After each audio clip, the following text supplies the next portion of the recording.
Jean-Luc Lahaye a été libéré de prison. Le chanteur avait menacé de mettre fin à sa vie. Incarcéré depuis plusieurs mois déjà, Jean-Luc Lahaye a finalement été libéré. Notons que lorsqu'il était encore derrière les barreaux, le chanteur avait chargé un de ses amis de faire passer un message glaçant le concernant. Découvrez tous les détails. À la fois chanteur, auteur et compositeur, Jean-Luc Lahaye est né en décembre 1952 à Paris. Il a notamment vécu une enfance difficile car il était confié à la DAS à l'âge de 12 ans. Puis, il a été placé dans plusieurs familles. Après une enfance tourmentée, sa vie prend une autre tournure lorsqu'il intègre l'univers de la musique.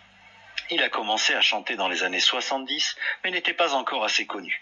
Parmi les titres qu'il a sortis, on peut citer Maîtresse, Maîtresse, qui est sorti en 1979, Allez, viens, en 1980, ou encore C'est quand l'entracte, en 1981.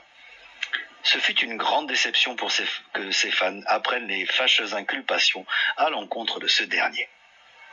Ce n'est qu'en 1982 que la star se fait connaître grâce au titre « Femme que j'aime ». Sa chanson est devenue un tube de l'été et passée en boucle dans plusieurs radios, dont Énergie. Il a réussi à vendre plus d'1 million d'exemplaires du disque.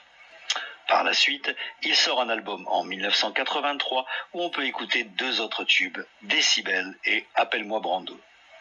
Ensuite, l'album Peur est sorti en 1984 et l'un des titres, Papa Chanteur, est resté plusieurs semaines à la tête du top 50 de l'époque. À la sortie de son 3e album, Flagrant délit Tendresse, il continue à avoir du succès grâce à 3 autres chansons, dont le fameux titre Djemila Delila et Il faudrait que tu reviennes. Un peu plus tard, en 1987, le chanteur de variété se produit sur scène au Palais des Sports. Alors qu'il est au sommet de sa carrière musicale, l'artiste décide de devenir animateur télé. Il est devenu le présentateur de l'émission de variété Lahaye d'honneur. Plus tard, l'homme délaisse sa carrière musicale pour s'adonner à d'autres activités. C'est en décembre 2021 que la star des années 80 annonce officiellement sa retraite, s'avouant las de l'industrie musicale. Entre-temps, Jean-Luc Lahaye a fait la une des médias suite à une histoire d'agression. Le chanteur a été accusé une première fois en 2007. Il aurait eu des relations sexuelles avec une mineure de moins de 15 ans.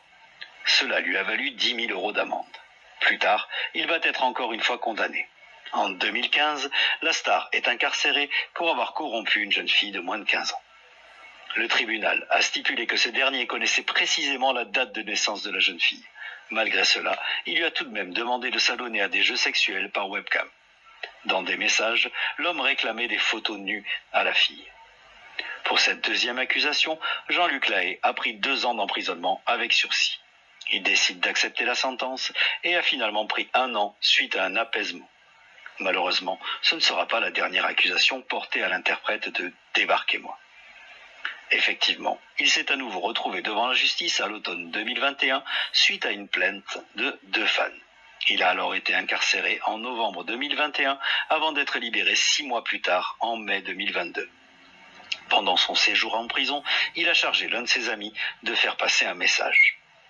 Alors que Jean-Luc était encore en prison, son ami Vincent Martin a reçu de ses nouvelles. Par la suite, il a décidé de faire un appel à l'aide de la télévision.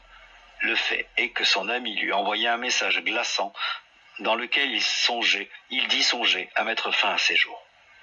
Il me dit que la mort pourrait être une délivrance, parce qu'il en bave d'être entre 4 murs depuis 4 mois, alors qu'il est présumé innocent, qu'il n'a pas encore été jugé, a-t-il déclaré sur les plateaux de TPMP en janvier 2022, très inquiet pour Jean-Luc. Cyril Hanouna a lu quelques lignes au public, dont voici un extrait marquant le désarroi du père de famille incarcéré. Ici, je ne suis plus rien. Emmuré 23 heures sur 24. J'ai droit à 1 heure de marche dans une cour, au haut mur entouré de barbelés. Je suis dans un vrai cauchemar. Je commence à sombrer peu à peu. Je ne sais pas combien de temps je vais tenir. Chaque minute dure 1 heure. C'est à se demander si la mort ne serait pas une délivrance, a-t-il ajouté. Heureusement que le chanteur-compositeur n'est pas passé à l'acte. Merci d'avoir écouté son histoire. Que pensez-vous de sa vie? Faites-le nous savoir dans la section commentaires et nous pourrons en discuter. Si vous avez aimé la vidéo, n'hésitez pas à la liker et à la partager. Au revoir et à bientôt dans de prochaines vidéos.